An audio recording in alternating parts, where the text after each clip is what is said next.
Hey, let's fuck. Yeah. Is that Ready. is that how you want to start the show? I might do a little. Is that piano your rock interlude, star even though- intro? Yeah, that's my sort of German techno Yes. MC. Hey, let's fuck. Yeah, you ready? You ready to? I'm gonna play a little piano interlude just to get me in the mood. It's not gonna make it into the show. Ich big fuck. Instead of just letting it go, this guy turns, he's like, I cannot believe it, a big man like this. Hey, Jean-Pierre, he turns to his son. He's like, Jean-Pierre, mais je suis le droit de lui, je suis le serpent, parce que du Chili, le pardon, Chili. And this kid's like, ha ha ha, snake, snake. And he's like, oui, snake. Are you afraid? Snake. What is this? It's a snake. Snake. Hello. Hello. I like that new intro, Gabriel. That was. What? You've been working on your intros. I can tell. That was just me. I was just getting into them. That's just how I get psyched up before the show. Yeah. A little piano. That's one of my pieces. It's It's called Rondash in D. Yes. You could tell that was in D, couldn't you? I was worried that it wouldn't be obvious that was in D. Well, I don't think you should have. I think it was. It sounded good, and then I was like, yeah, that's definitely in D, and then you spoiled the. You revealed yeah, too I much. over-explained it. Yeah, it's mansplaining. Error. Mansplaining in all of its glory. Hello, and welcome to the Comedy Revue. But I'm Gabriel, and I'm still Rob. But and yeah, well, no, we'll come on to this in a minute because I know you're very shy talking about it, but you do have a extensive composition record, don't you, Gabriel? You do a lot true. of composing for well, films I've been and writing for songs for pop stars for the last 6 years. just do a few name drops. Okay. Are you comfortable, or do you want me to drop the names for you? Well, I think I am all right with it. Actually, okay. I think I can say Okay. that I wrote the song that is sung by Ed Sheeran. The song, because he only has one song, doesn't he? Yes. Yes. The most famous song. Yeah, he's divided it up for commercial benefit because it's the whole sort of Kill Bill thing. You sort of split one movie into two, and then people pay twice and stuff. So Ed Sheeran has a song that he just recorded about 6-7 years ago, didn't he, on the street? Just a 2-hour session, and Just he's in the street. But he found that. Gutter. But he found that people wouldn't stay for the whole 2 hours. They just listen to 3 minutes and start cheering and then walk off. So he's like, hang on, I can just sort of He was like, Yeah. And there's like a harp noise, like, do, do, do, do, do. And like a big thought bubble come up in his head. And he imagined himself with big rolls of money for eyes. Yes. And that's how we got the Ed Sheeran we have today. So how much of Ed Sheeran's song did you compose? All the bits, all the piano bits were me. Okay. And he did the sort of hip hop. He did the hip hop. Yes. Yeah. My name's Ed Sheeran, I'm here to say. Yeah. I'm rocking and a rolling. Get out of my way. Yeah. I was thinking of doing like the next line being like a dunk on Ed Sheeran, but I think we should try and remain Ed Sheeran neutral in this show. Well, I think it might be good for your future career prospects because he is running. He's running out of that song, isn't he? He might need another song. In the last 6 or 7 years, he's only recorded about 2 hours of material. Yeah, well, since the last song was so successful, I mean, I don't want to be Ed Sheeran. I mean, obviously he knows what he's doing, but you would think maybe he might just give you that call, if you don't just completely slag him off. I don't know. I think people have been not that impressed with the piano bits on his songs. Oh, right. They want more of the hip and less of the hop. Hip-hop. Yes, yeah. That's right. In many ways, I bring the hoppy element. Yes. With the piano. and he brings the sort of hippie element with his singing and his Yes. guitar, and that's why Ed Sheeran's music is hip hop. Yes. Because that's what those are the two key ingredients, aren't they, for hip hop? You need the sort of hallucinogenic 60s vibe. But then you need wearing like, sort of colourful bandanas, and then you need beer to bring the hop, a hoppy flavour. Yes, and that's how you get it. It's the sort of thing where you drink it and you go, this is a hoppy one. Yes. Well, this is a bit of a hoppy one. This is a spicy little bastard, isn't it? Ooh. Yes. So which part of Ed Sheeran's song are you most proud of? Oh man, you know the bit in that one song where he's like, he's up on stage and everybody's clapping. Because you wrote that on the piano, didn't you? Yes. Yeah. And he's going like, he goes, what is it that he says? He says like, hey, I love you, baby. Yes, and he does love babies, doesn't he? That is genuinely true. It's well known. He's got 100 babies. Yes, he's just acquired them. It's one of those. Yeah. Well, one of those. Each bigger than the last. Yes. The last one is extremely big. Yes. The size of my friggin' arm. Yes. So you've seen his babies then? Because I know he keeps them quite private. Yeah. Well, I'm the one who had to arrange them by order of size. Oh, right. So not only do you write the songs for him, you also arrange his baby dealings. Sort of a general dog's body for Ed Sheeran, yes. So, wow, we've got... it seems a shame we have to do a comedy podcast here. I feel you've got some great insider knowledge into the dealings of some of our foremost celebrities of the day. I'm just as sad as you that we have to move on from this tangent. As fulfilling and rich and fertile ground as it was comedically, yes. I think we've got to get the on fertile with the show. Ground of Ed Sheeran. Yes, exactly. Yes. We're fertile in many ways. He's a very fertile man. He's growing babies in there. Yeah. Okay. So, maybe some of this might come out in future episodes. You know, sort of. Hey, maybe some of it will even end up in the episode. I also liked it because people came up to me and asked me questions. There was one man who came up to me after a show, really concerned. He was like, "Trevor, hey, can I ask you a question?"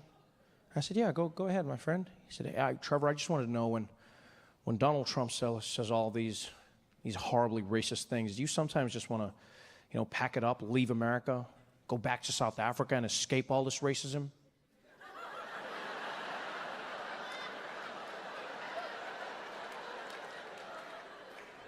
I said, "My friend, you don't go to South Africa to escape racism. That's where you go to stock up." I'm Gabriel. Rob's Rob. Yes. Welcome to the Comedy Revue. We're reviewing Netflix shows. Yes. And this week's show was Trevor Noah, as I've just said. Trevor Noah's Netflix comedy show. Which one in particular? Trevor Noah. We have son of see, this is funny actually, because I remember we had this discussion when we were on the phone the other day. Yes, we do. I was like, well, just do the most recent Gabriel. I think it. You don't have to go into detail about our relationship outside of this podcast. I think it sounds better if you just sort of keep the pretense that we only speak on the show via the podcast. Okay. That's actually probably pretty wise. Okay, all we'll say is that your agent contacted mine. Yes. And your agent contacted mine. Your agent being Ed Sheeran, of course. Yes. Yeah. I'm Ed Sheeran's dog's body, but he's my agent. Yes. So we've got this sort of scratch each other's backs. Submissive relationship.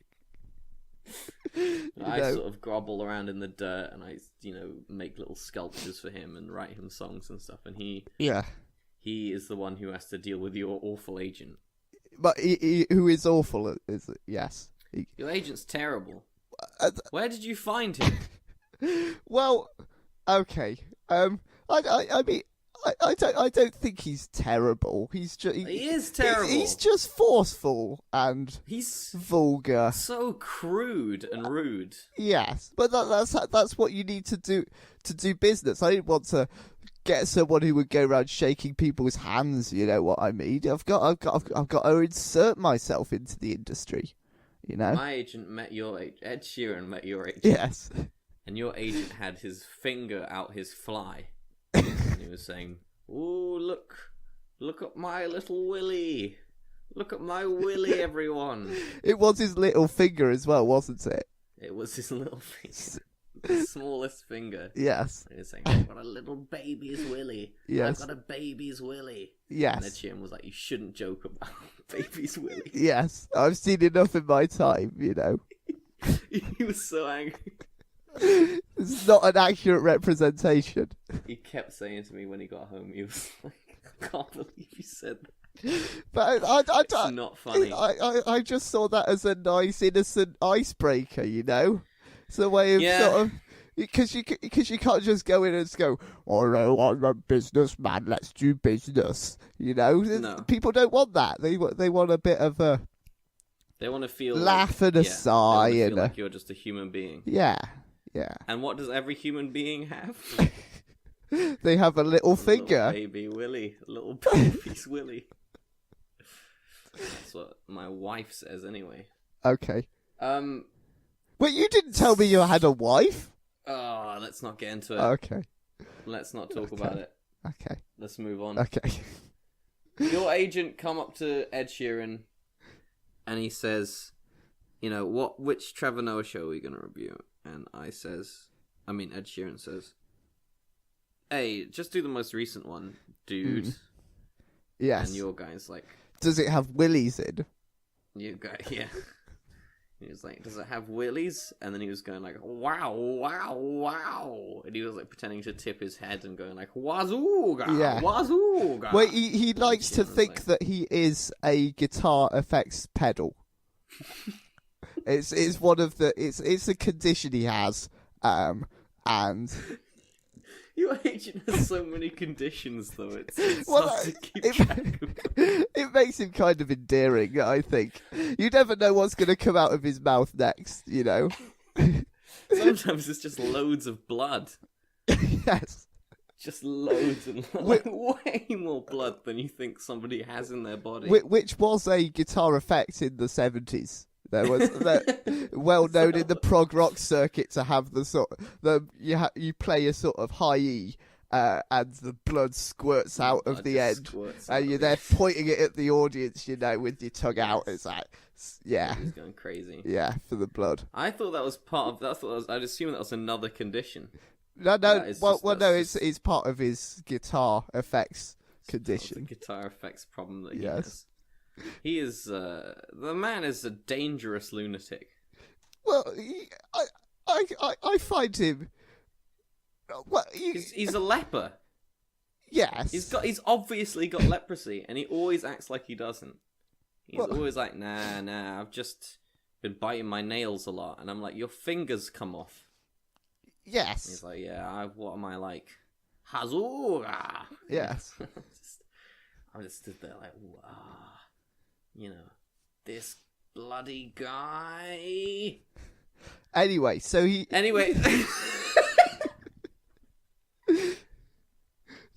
Anyway, your agent contacted my agent and he was like, "What?" Your agent, of course, being Ed Sheeran. Yeah. Ed Sheeran, naturally, and your agent, of course, being dangerous lunatic. Dangerous Kevin, as we call him, despite the fact that's not his name. Yes. His name's not Dangerous Kevin. His name is Dangerous Steve Dangerous, but we call him Dangerous Danger. Yeah, we call him Dangerous Kevin. But for Dangerous Kevin, because he looks exactly like Kevin Costner. Yes. Yeah. Yes, I was going to say it was a long story, but it sort of wasn't. It's not. It's pretty simple. Yeah. He just looks exactly like Kevin Costner. Yeah. And I think he doesn't. I think he's had surgery to look like that. Yes. I can't. And he looks just like Kevin Costner, and he makes guitar noises all the time. I can't shoot blood out his mouth. Because it's coming. It was a long time ago, and you sort of have to talk to him.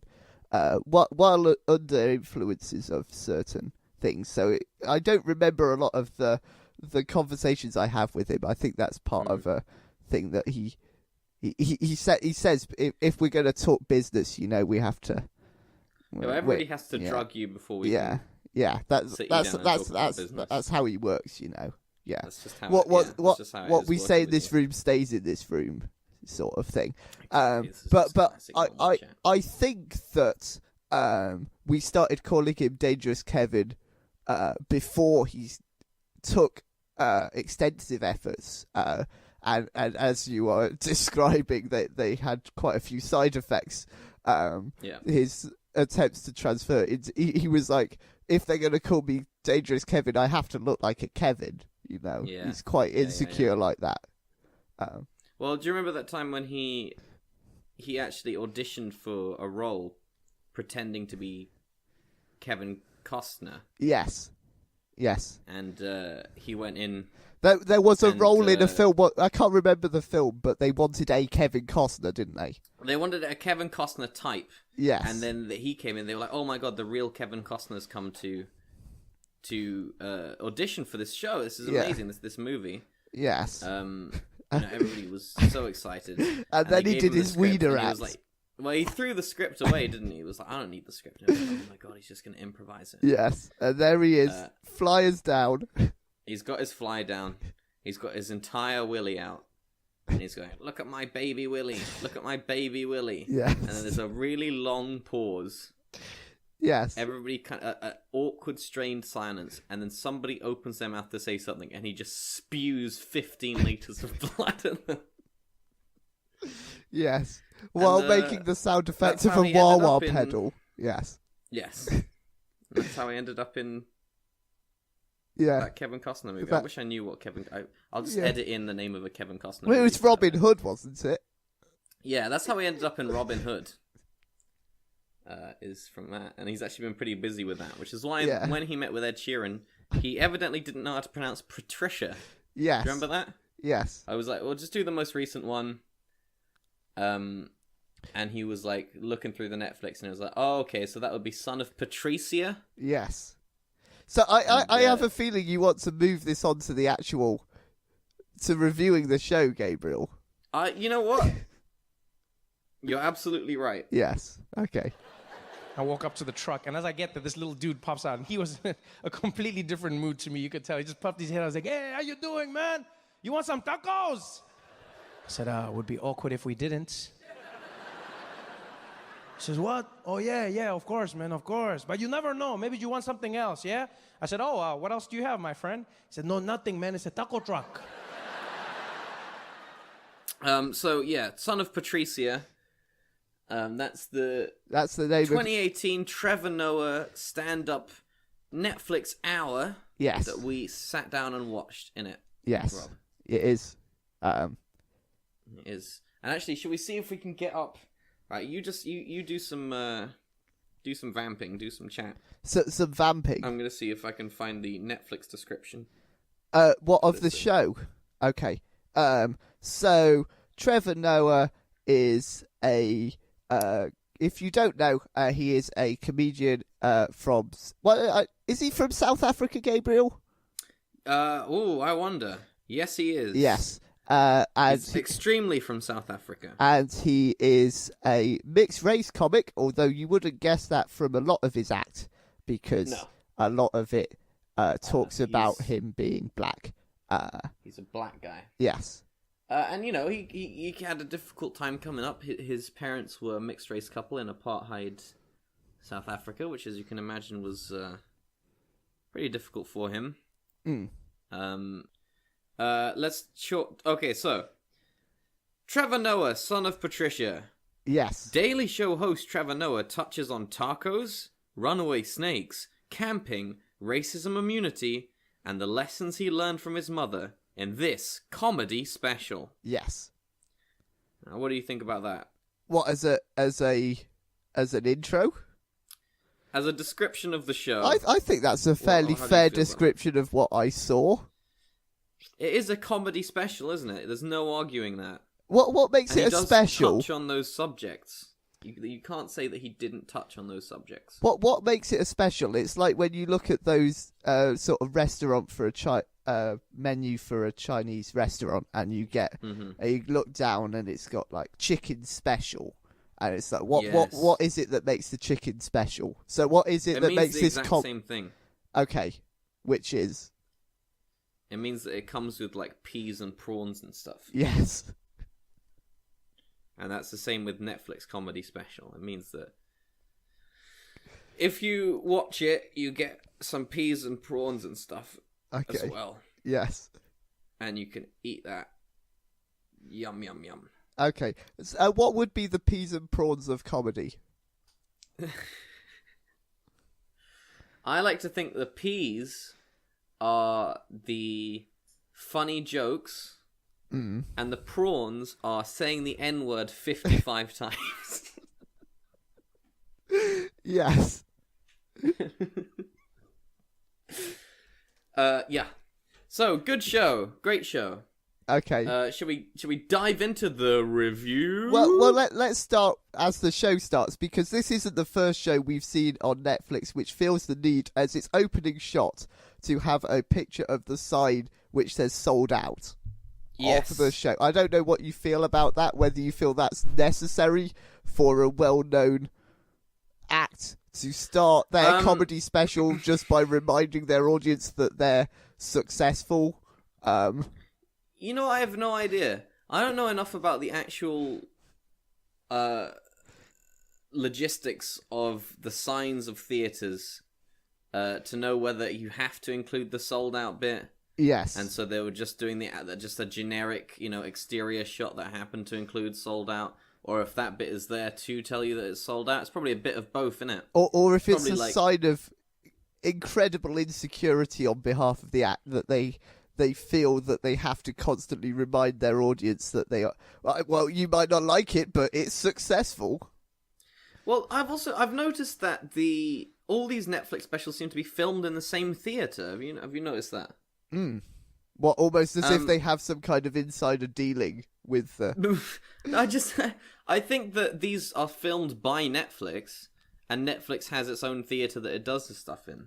Okay. And the question is, what is that theater, and where is it? What? And they pretend that if that is the case, does it being sold out actually mean anything? So I can't remember. I don't pay much attention to this stuff. I only review the shows. I can't remember if they say they're in the same place each time. Do they Are you saying they pretend they're in different places? It's not made explicit. Well, they come out at the start of the show and they go, "Hello, Chicago," or wherever they are. Oh yeah, it's California. This one. Yeah, because I'm sure Kevin James was in New York, but it could have been. Yeah, but it could have been anywhere. It could still be the same one. Anywhere, they just bring some people in from the street. Well, if it turns out I'm wrong, Yeah. Strike me down. Yeah. Nah. I don't know why it always says sold out at the beginning every time. I just cannot tell you why it does that. I guess because the show is sold out. Okay. But good for those guys. What for the it's nice to acts? sell out a show, isn't Yes. it? Yes. Nice to have a big good audience. A nice big good audience, which is what Trevor Noah achieved for his show Son of Patricia. What was your overall thoughts on this show? My overall thoughts of the show was that I would describe this show for people at home as easy listening comedy. That's good. That's interesting. Elaborate on that. Oh, well, with pleasure, Gabriel. So I would say that Trevor Noah is an incredibly good storyteller. I think he'd make a fantastic afternoon dinner speaker. And he doesn't make his stories very funny, but he makes them very engaging. Yes. And I like the idea. The man has an incredibly tight grasp on the rule of threes, doesn't he, old Trevor Noah? Yes. And a spectacular sense of the rule of threes. This guy might be the greatest comedian in the world at saying the same thing 3 times, or a list of 3 different things. So explain, just maybe give an example to the audience what the rule of 3 is, Gabriel. So, generally, the rule of 3s is, if you're doing something, the joke of which is a list of items, you're going to do 2 things of some level of funniness, building up to a third thing that is the funniest, that is either the punchline or just the funniest thing in the list. So, I'd say, oh, I love TK Maxx. I love TK Maxx. I love going to TK Maxx. Who loves TK Maxx? Everyone, yeah. I love TK Maxx because you can go in there, you can buy, a box of marzipan, a Bluetooth speaker, and a vibrating butt plug. Yes. That's kind of how the rule of 3s works. And Trevor Noah, now that I think about it, actually, he's misunderstood the rule of 3s, hasn't he, Rob? What, because he can't count? At first I was thinking that he did it really good because he did 3 things every time. But I would say 50% of the times he did 3 things, it was the same thing all 3 times. And 50% of the time he did 3 things, it was just 3 equally funny different things. Yes. That's not how that works, Trevor Noah. Okay. You can't just say something 3 times and that's funny. And he did that. He said things 3 times, like 9 times. That's 27 things he said. Which, to be fair, is many more than a lot of the other things we've reviewed. So what are the things that he just repeats in the show? Oh my god. Do you remember the bit about tacos? Yes. Oh my... I was genuinely... This might have been one of the most draining shows I've watched, just emotionally. Because there's these bits... Well, that doesn't sound very easy listening, Gabriel. That's true, actually. Okay, so I'll give my overview of the show. I thought the first 20 minutes were absolutely fine. Okay. Pretty well written, pretty funny.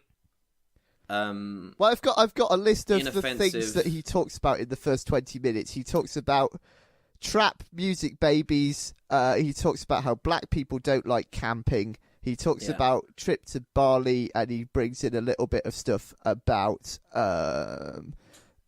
white people sort of like indulging in the poverty over there, which was fairly good. He talks. Yes, the camping bit's good, isn't it? Because he says, he talks. White people love camping, don't they, Rob? White people love camping. Black people don't like camping, do we? Do they? Is the joke there? Because camping is shitting in a hole, and Trevor Noah grew up shitting in a hole. Yes, because he's black. Yes, and I guess that joke is accurate in that he was at a boarding school. A toilet in Maryvale Private College is a hole. Yes, it is a hole. There's a hole in it. Yes, there is a hole in the toilet. So that bit was good. Camping bit was good. Because in the poor schools, they just like urinate on the floor, don't they? Yes, there's no hole. Like my white friends are always inviting me camping, for instance. Always. Like with enthusiasm, we'll be like, Trevor, you want to go camping, dude? I'm like, why? Why? It's like, dude, what do you mean why? It's amazing. You're kidding me? It's like no water, no electricity, It's just like us in the great outdoors. You gotta like take a dump in the hole in the floor or something, dude. I'm like, yeah, that was my life. That was me growing up. You know how hard I worked to never go camping again? He also says that because he's black, he doesn't like snakes, which is never explained. I don't think it's just sort of asserted. Well, it's actually quite a common trope in comedy. Oh, is it? That like black people are warier of dangerous situations than white people because of the systematic oppression. I mean, I've got this written down. I don't think it necessarily plays out like this in the show, but there's a bit where I was worried where he's talking about people going to Bali and just sort of going to admire what it's like being poor in Bali. And I thought that this show is almost going to be like a black person doing a show designed for white people who want to sort of admire what it's like being a black person. Who want to hear somebody say the N-word 55 times in 20 minutes. Yes. That's what it's... I mean, there was very few shots of the audience, but... And, the thing is, like... I don't know what point I'm making when saying this, so don't fucking email me But it was a predominantly, if not exclusively, white audience for the Trevor Noah show, which was supposedly about race. Okay, you say so you're saying it wasn't about race? Do you know what? We'll get onto all that later. Yeah, okay. Because that's the bit that I found in the show to be exhausting to the point of grindingly punishing. But the first 20 minutes was like mostly poppy, fun stand-up stuff that was just like, oh, I went on holiday and it was crazy. You know, a lot of funny accents. Balinese guy accent. That was like some kind of a cross between like a carnival barker and like a Nigerian voice. And the little tour guide, really happy, way too happy for that time. And he's just like, welcome everybody, are you ready for a good time? And I'm like, yay. And so he's like, my name is Deng Basan and I'm going to be your guide. Today, you will have an authentic Balinese experience. So exciting, follow me. And so we follow him and he walks up to a little door. And I'm like, oh, okay, this is going to be like a temple or a cave or something. And he's like, welcome, ladies and gentlemen, to the real Bali. And he opens the door into somebody's house. I found that to be a little uncomfortable. So but pretty funny. I want to move this on to something that you've talked about or alluded to a bit already, which is his use of racial profanities in the. And I know as a white person, I don't really know what I don't know if I could say the word. I don't know whether I can refer to the word euphemistically. I don't know whether I should just ignore any usage of the word. I mean, all I do know is that whenever I need to talk about this, I need to spend a good couple of minutes beforehand prefacing it, deconstructing my thinking behind it, because it shows the audience that apparently I've thought about it or something. That's the most how it works. People love that. People love it if you do an offensive thing, but make it very clear that you didn't do it ignorantly. And this is what some of the deliberately. comics need to realise nowadays. You know, like you can do rape jokes. You just need to spend a good 20 minutes beforehand talking and after talking about it. Yes. Yeah, and you spend 20 minutes doing a bit of preface to it, and then at the end of the 20 minutes, you can then realise that it's not really worth it, is it? You don't really have anything to say.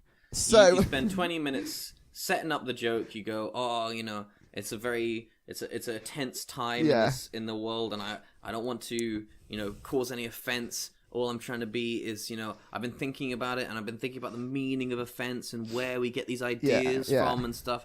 And then you say, you know, a lame joke. Yeah. And then everyone sort of goes like, ha ha ha. Good. That was worth the wait. And then before the ha ha ha's even finished, you go, okay, all right. You know, and then you go into another 5 minutes of talking about, you know, why that got that reaction. Yes. And that's how you get a Chortle Award. Yeah, and that's how you flesh out your hour-long show, isn't it? Yes, for sure. That is how you write 1 hour of comedy. We need to embrace the time, You need to. In the old days, you had to write 100 rape jokes. Now you just need to write one and stretch it out over an hour.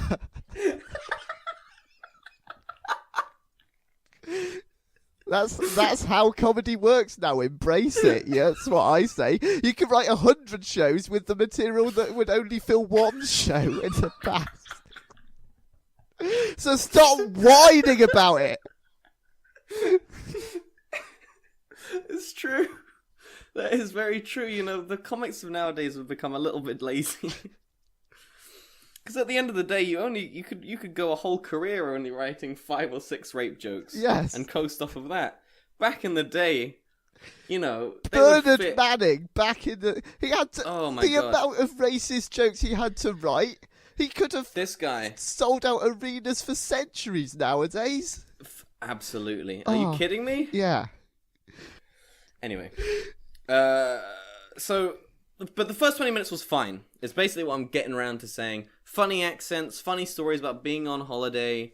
You know, there's lots of, you know, acting out in faces. It struck me, if I'm being honest, as a bit that he's written before and performed before.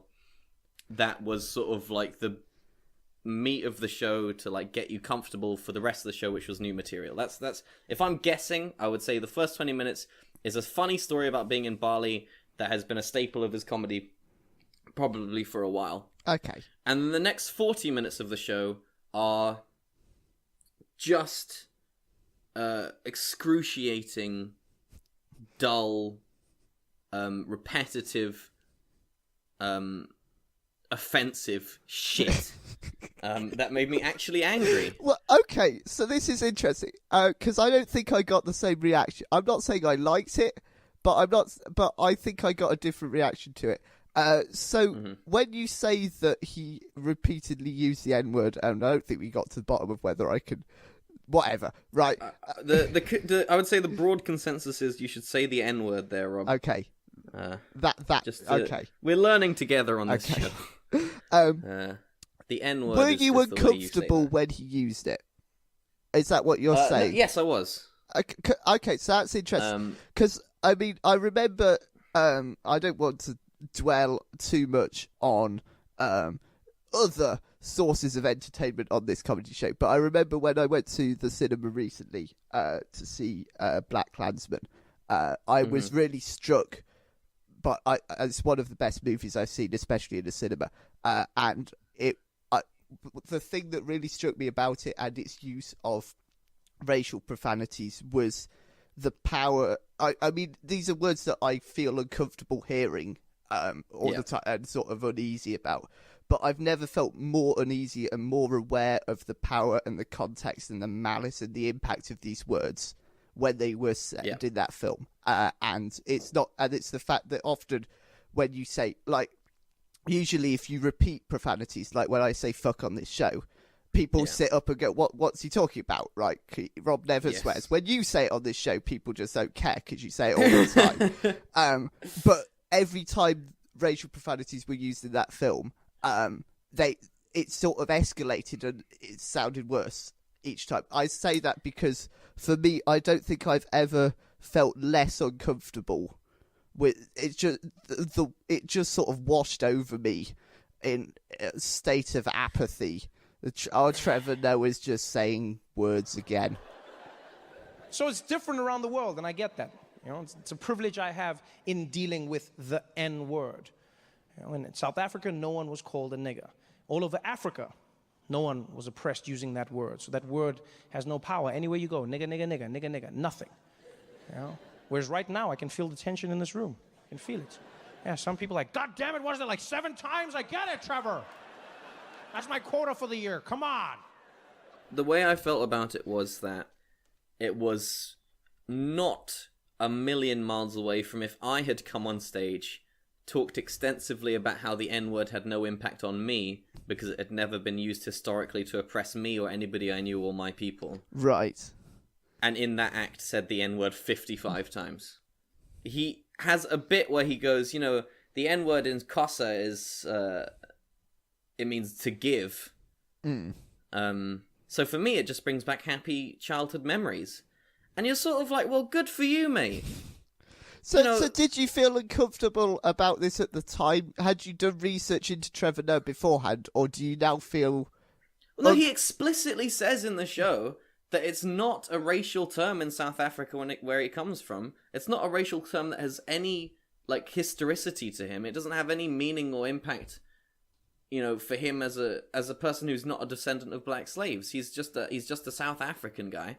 And I understand that it's different still being a black person being called the N-word than, you know, if you're not a black person you're called the N-word, you know. There's still some weight attached to it, and it's still definitely used in a very malicious way if you are called the N-word as a black person.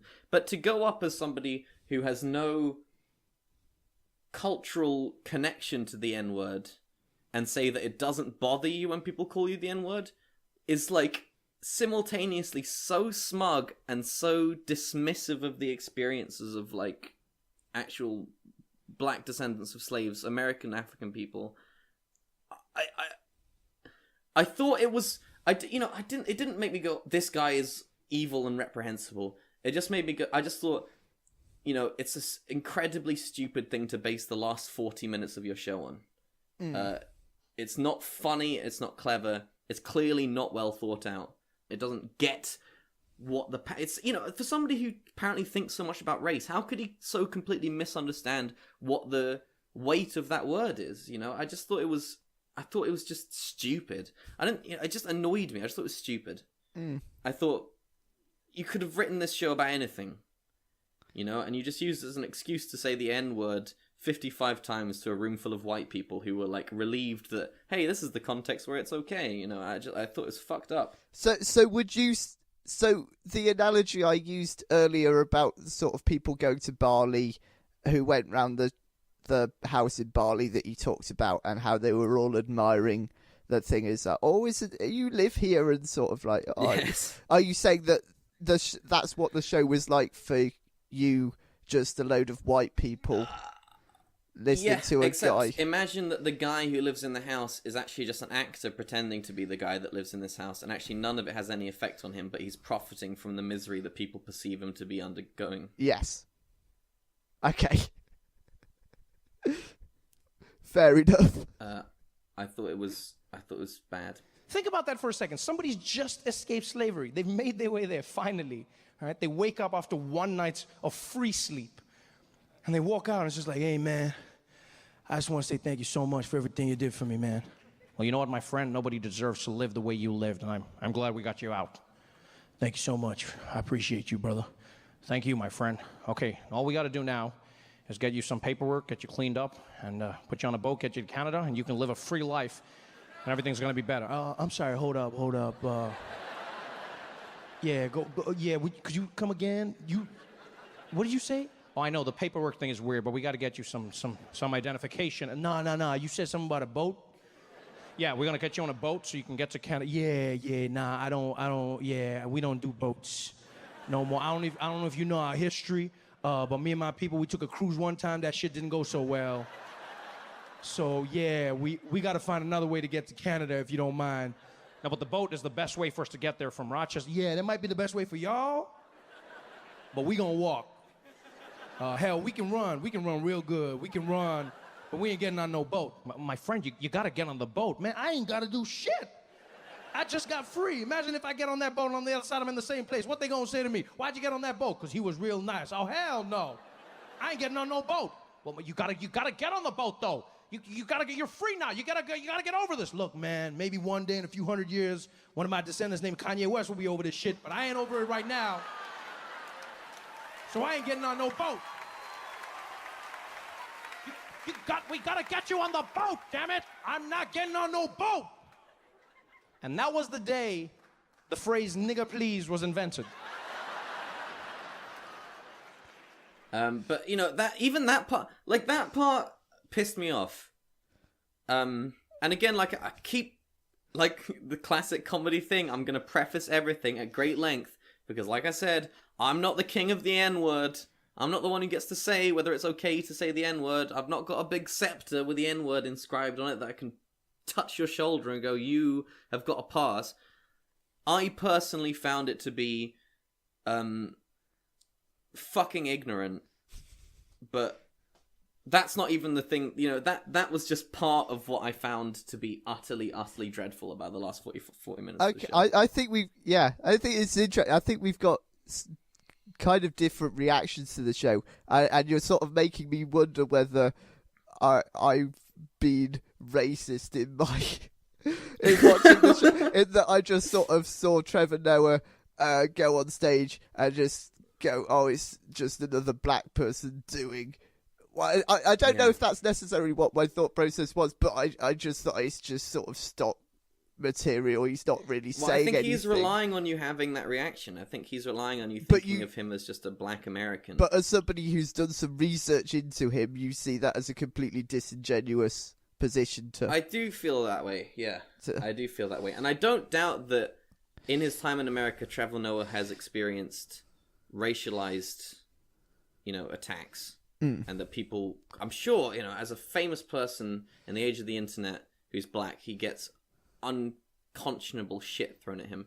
But at the end of the day, if it's water off a duck's back to him, it's not the same as it being water off the duck's back to a descendant of slavery. And to act like it is like, I think, disingenuous, like you said. So who would you say this show is aimed at? People who watch The Daily Show, the show he's on. Okay. Sort of pretty well-off, middle-class, educated people who, can't believe that bloody Trump's the president, this unqualified guy. I want to feel woke. Who's so stupid. Yeah, and who just want to sit in a room with a black person who they think is... approachable. Who's on their side. Yeah. Basically.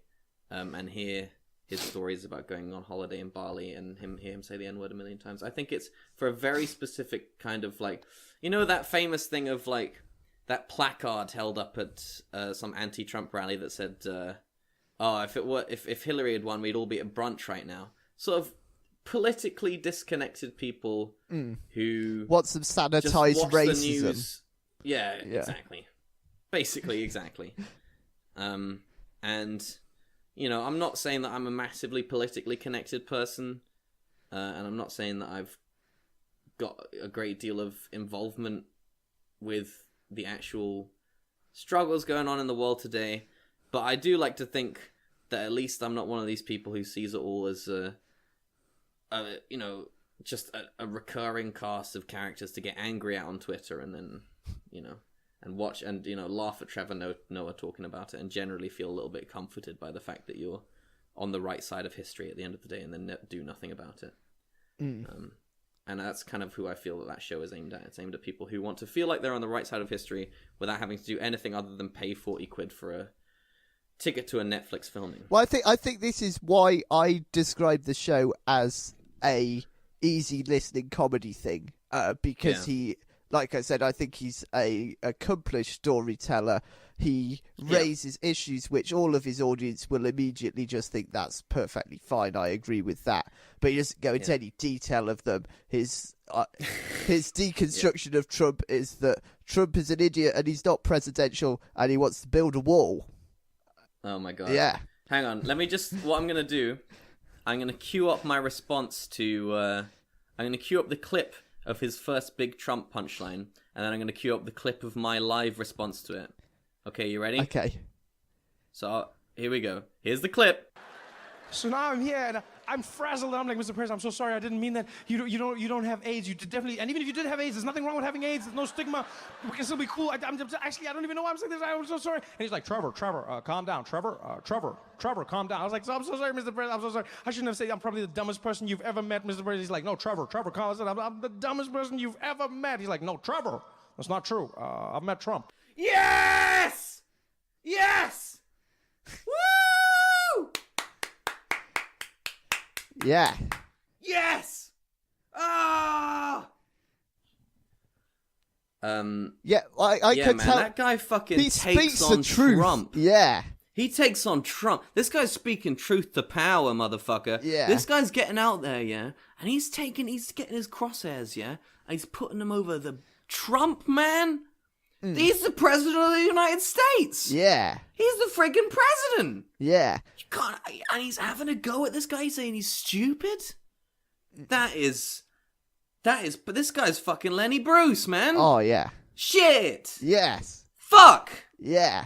Oh my god. This, in some ways I can't believe a big company like Netflix would pay for something like this. It's so risky. Edgy. Yeah. Trump. Undermining everything. Friggin' dangerous Donald Trump.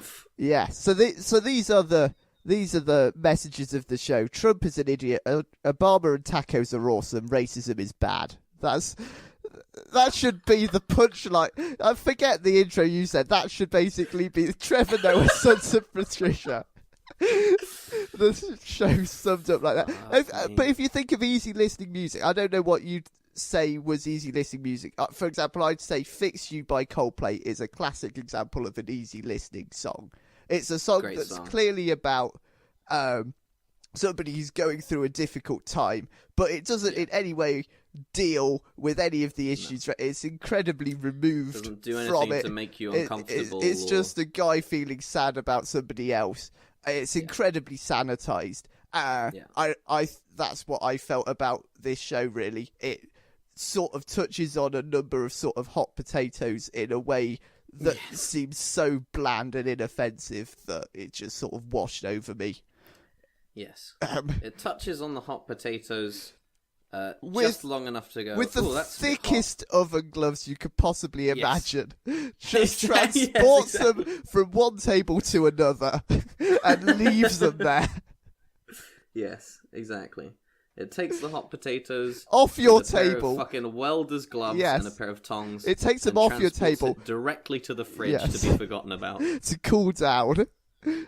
And we can all have a nice glass of wine. Exactly. No, miserable. I really disliked it. And I also thought that, we say he's a great storyteller, but I found that as soon as that Barley story ended, he became a shit comedian, which I thought was really weird. So define a shit comedian. What? Okay, somebody who thinks that it is acceptable to go in front of a crowd of, 2,000 paying people and say, "You've never eaten tacos 6 million times." Okay. This isn't, we're not all Stuart Lee. You know what I mean? You can't just say the same thing over and over and over and over and over again and it's funny. He just kept saying you've never eaten tacos. But the worst part for me, so his timing was so bad. His pacing was just complete shit. You found yourself, every time he started a joke, just waiting for it to end. Because he would drag it out. So, Yes. I think he thought that Barley story was longer than 20 minutes, basically. Mm. And the rest of the show is... Which like is strange, 15 because minutes very too little long. happens in those 20 minutes. Yes. But at least, At least it's engaging. It's consistently entertaining and funny, Yeah. exactly. Whereas the remaining 40 minutes is set up, interminable babbling, obvious punchline. Yes. Which is, I think, the most cardinal crime of comedy, is when you telegraph the fuck out of the punchline, and then you do not get there, ever. Okay. Unless you can turn it into some kind of brilliant post-comedy meta-art, what you are doing is attacking the people who've paid to see you perform. The bit where he says, he's talking about how great tacos are, and about how great the fact that America loves tacos is, and then he says, "I saw this video of a guy at a Trump rally," and you immediately go, "Oh, and he loves tacos." He's gonna say he loves tacos, right? And then what is... There's like a long preamble about the interview, and then a long impression of a redneck saying that he hates immigrants, which was just gratuitous and not funny. And then more prevarication, and then, "Oh, but he loves tacos." I was so spiritually drained by listening to that. Okay, I feel I need to say a little bit of positive things about Trevor Noah, and I think I'll also sort of compare it to the other shows we've seen. Firstly, I don't know how many of the other shows we've seen where the people actually looked happy to be there. He came on stage and I genuinely thought, this is a guy who kind of feels like he's enjoying something about his life here. He hasn't been forced to do this. It is true, actually. Yeah. Of all the ones we've had so far, he seems to be loving it. Yeah. Did you notice the weird hard edit as soon as he comes on Oh, stage? yeah. I was like, I had to watch it a couple of times. Like, hang on, what happened? They just stopped. Yeah, that's brilliant. Yeah. I wonder what it is. I wonder what he said to the entire crowd that had to be cut out of the before he started. Like, well, now a heads up, everybody. Yes. The fire exits are here, and here. Yes. Who, if you don't like prolonged impressions of Mexicans by people who are not Mexican, then leave the theater now. Do you think he said some incredibly pro-Trump, anti-Obama stuff at the start, and then someone was like, "Look, Trevor, that's not what your audience wants." To cut it out. Yeah. Yeah, Trevor Noah is actually an act being done by an extremely brilliant subversive. It's by Roy right-winger. Chubby Brown, isn't it? Roy Chubby Brown blacks up, invents some South African character act. That would be brilliant, actually, if it was some sort of incredibly offensive, subversive bit of meta comedy where somebody comes on in convincing blackface and proceeds to do offensive impressions of a bunch of other races and a huge crowd full of middle class, Jim like Davidson. socially conscious lefties say, "Oh, that's brilliant because he's pretending to be a black guy. Jim Davidson, when he's not busy entertaining the troops, is Trevor Noah. Just okay. One of the things I was gonna, the other thing that I was looking for with this show, was thematic consistency. Because I think that was a gripe we've had with other weeks. Every other one, yeah. Where, for example, except for Kevin James, well, the Adam, where the theme was meow meow meow. Well, no, the Adam Sandler thing.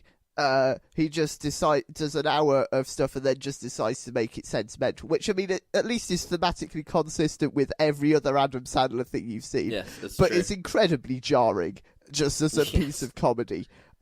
Kevin James was just inconsistent with his outrage, wasn't he? He didn't know whether he liked people who were faster or hated people who were faster or slower than him. Didn't know whether he wanted to go back 30 years for when people were glucose intolerant, or whether he wanted to stay here and moan at people who didn't understand how technology worked and stuff. And then I was thinking about the Bo Burnham one we reviewed last time, and I thought that I had an issue with the fact that it was really preachy, or came across as really preachy, and it just sort of tells people what the show's about, but it's also constant. And I also had an issue with the way that he constantly just deconstructed his act all the time and said, I'm a performer, this is really dishonest and stuff. But I think the thing that also wound me up about that show was the fact that you can't have it both ways. You can't come out and have a go for 50 minutes about how terrible performers are and how they're dishonest, and you can't trust simple messages and stuff, and then says, right, for 5 minutes I'm going to tell you what this show's about, so you'd better listen up and take this away with you. Get your notepads out at the back. And it's just it's just dishonest, and it's not consistent. I don't know if he was aware of that consistency and it's meant to be ironic, or whether he's not. To be honest, I don't care. It didn't work. But for this, the show is called Son of Patricia.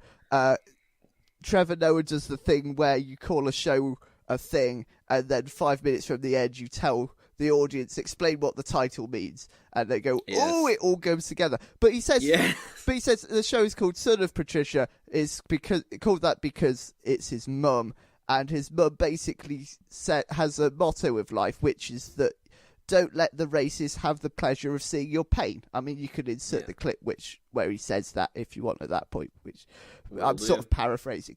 Yeah, but I'm sorry, I'm not going to what? Is that what he wants? He wants to throw the word at me and then my day is spoiled? Is that how it works? And we'll be like, nigger, and I'm like, nigger.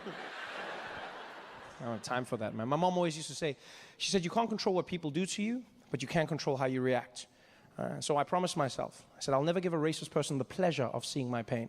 And you sort of like, yeah, that's a fairly consistent through line of the show.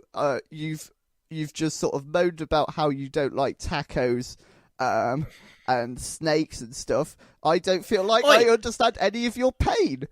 If you are offered a napkin, by somebody, it doesn't mean if you don't speak a fucking word of English, context clues will explain to you what the fuck a napkin is. The guy was probably holding a napkin when he asked if he wanted a napkin. No, but Gabriel, forget the. And he talked about it. I know you're angry about him being angry. A million years. I know you're angry. It was so long. He talked about this misunderstanding. Gabriel, about what a napkin was. Gabriel, obviously there was no misunderstanding. Gabriel, just calm it, right? Oh, fuck's sake! Do you feel through that hour of that show that you understand any of the pain that Trevor Noah might feel about anything? Yeah. Really? Yeah. What? No, obviously not. Exactly. So it's thematically consistent because he comes out at the end and that's what his mum tells him. Yes, well, we certainly didn't get to see the pleasure of his pain. We got to see him swagger about smugly and talk about how happy he is with the way he's chosen to live his life. Yeah. So that was pretty good. But at least it was thematically consistent. Yeah. I mean, giving people the pleasure of seeing your pain is kind of what comedy is. But that's to be reductive, that's kind of, if you don't appear to have any pain in your life, then you're not doing comedy, you're bragging. Yes. So in attempting to get rid of the racist market, he's also got rid of any he's got rid of the comedy. He's got rid of any comedy audience market except the fact that loads of people like watching a mixed race guy from Africa. Say the N-word 50 yeah. times. Okay.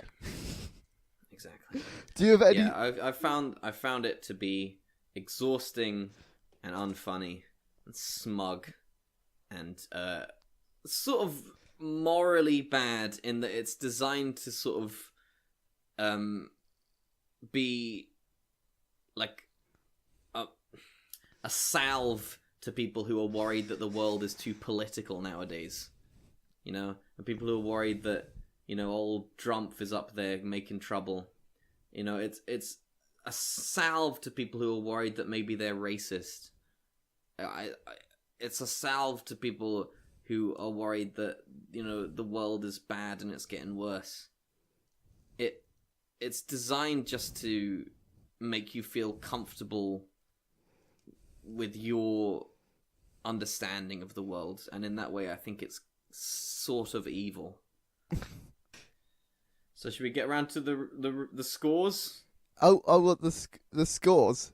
Yeah, should we? What do you give it? Bo was Bo out of Bono. Is this No out of Noah then? Or is it? Or is it the R? Is it just R? R out of Noah. I give it R out of Noah. Okay. No, I give it No out of Noah. And I give it R out of Noah. And you give it R out of Noah. So between us, you've got 10 out of 10. Yes. You get 100% Trevor Noah. And that's the show. And that's the show. Thanks for listening. Another snake charmer comes running out, grabs the snake, puts it in the sack, and finally, danger's averted. Everybody's safe. Everyone is safe, but terrified. Some people are crying. Others are in shock. I'm standing on the side watching all of this. Little Jean-Pierre's there with his dad. They're both in tears. He's like, désolé, mon ami. Désolé, Jean-Pierre. Désolé. He's like, Papa, le trou de léger ne pas de l'échoua. And I don't speak French, but I know this kid was like, you asshole, you left me. I'm gonna tell Mom.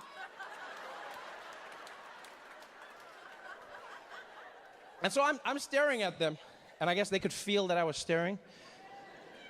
So they both stopped at the same time. And they turned and looked at me, and I looked at them. And in that moment, I realized we're all human beings. We'll experience the same thing. We went through the same trauma. No matter what happened to us before, we're all human beings. Because they looked at me, and I could see in their eyes what they'd just experienced, what I'd experienced. And in that pause, I bent down. I got real close to them, and I was like, Snake.